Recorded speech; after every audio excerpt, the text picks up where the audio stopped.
ہم سے غلطی ہوئی کہ ہم ٹکڑوں میں بٹ گئے، ہم گروہوں میں بٹ گئے، اور اس کا نتیجہ کیا ہے؟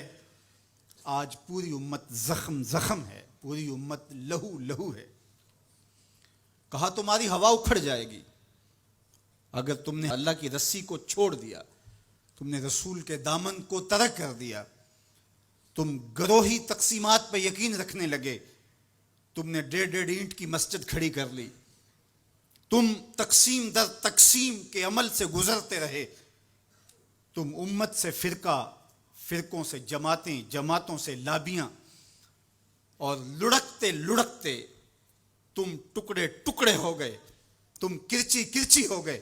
وَكَذَلِكَ جَعَلْنَاكُمْ أُمَّةً، ہم نے تو امت بنایا تھا تمہیں، تم نے اپنے آپ کو بانٹ لیا، تم ایک دوسرے کا گریبان نوچنے لگے، تم ایک دوسرے کے جبے پھاڑنے لگے، تم ایک دوسرے کے لیے نفرتوں کے بیج بونے لگے، تمہاری زبانیں انگارے اگلنے لگیں، تم ممبر و محراب کے تقدس کو پامال کرنے لگے، تم خواہشات کے غلام بن گئے، تم آرزوؤں کے نوکر بن گئے، تم اپنے نفس کی غلامی میں آ گئے۔ تم تو غلام تھے آمنہ کے لال کے، تم نے کب سے نفس کی غلامی اختیار کر لی، تم کب سے خواہش کے نوکر بن گئے، تم کب سے نفس کے بندے بن گئے۔ تم نے امت بننا ہے، تم نے رسول اللہ کا غلام بننا ہے۔ تمہارا لب و لہجہ بتائے ہم حضور کی امتی ہیں، تمہارا طرز زندگی بتائے تم حضور کی امتی ہو۔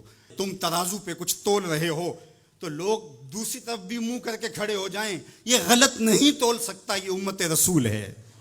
تم بول رہے ہو، لوگوں کو یقین ہو کہ یہ جھوٹ نہیں بول سکتا، یہ رسول اللہ کا امتی ہے۔ تمہاری وحدت، تمہارا زور ہے، تمہاری طاقت ہے، تمہاری توانائی ہے۔ تو فرمایا وَكَذَلِكَ جَعَلْنَاكُمْ أُمَّةً، ہم نے تو امت بنایا تھا تمہیں۔ آج حضور کے قلب اطہر پہ کیا گزرتی ہوگی جب شام کی بچیوں کے منہ پہ تماچے مارے جاتے ہیں، جب بغداد میں حضور کی امت خانمہ برباد نظر آتی ہے، جب برما میں آری لے کر کے اعضاء کاٹ دیے جاتے ہیں، دشت لیلہ سے لے کے کندھار تک، غزہ سے لے کے کشمیر تک لاشیں ہی لاشیں بکھری ہوئی نظر آتی ہیں، بستی بستی کریا کریا، صحرا صحرا خون، امت والے امت کا ہے کتنا سستا خون۔ شام، قدس، کشمیر اور برما، کس کس کا احوال کہوں، ہر سو زخمی، ہر سو لاشیں، ہر سو بہتا خون۔ امت والے امت کا ہے کتنا سستا خون۔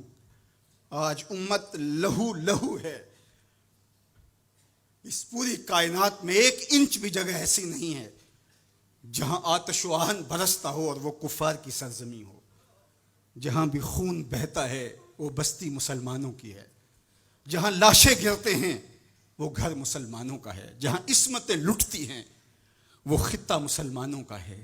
یہ ہمارے گناہوں کی سزا ہے جو ہم کاٹنے پہ مجبور ہیں، اور جب تک ہم امت نہیں بنتے تب تک رسوائیاں ہمارا مقدر ہوں گی۔ قوت عشق سے جب دہر میں اجالا نہیں ہوتا تو پستیوں کو بلندیوں سے بدلنے کا کرینہ آپ نہیں سیکھ سکتے۔ نام محمد کو تھام کر کے، امت کی وحدت کے تصور کو اجاگر کر کے، حضور کا پاکیزہ وجود جو امت کی وحدت کا ضامن ہے، اس سے بے لوث محبت کا رشتہ اور الفت کا ربط جب تک مضبوط نہیں ہوتا تب تک ہم ان مشکلات سے کبھی بھی نہیں نکل سکتے۔ 1000 فلسفے تراش لیں، 1000 منطقیں بگھار لیں، لیکن کوئی نتیجہ نہیں ہوگا۔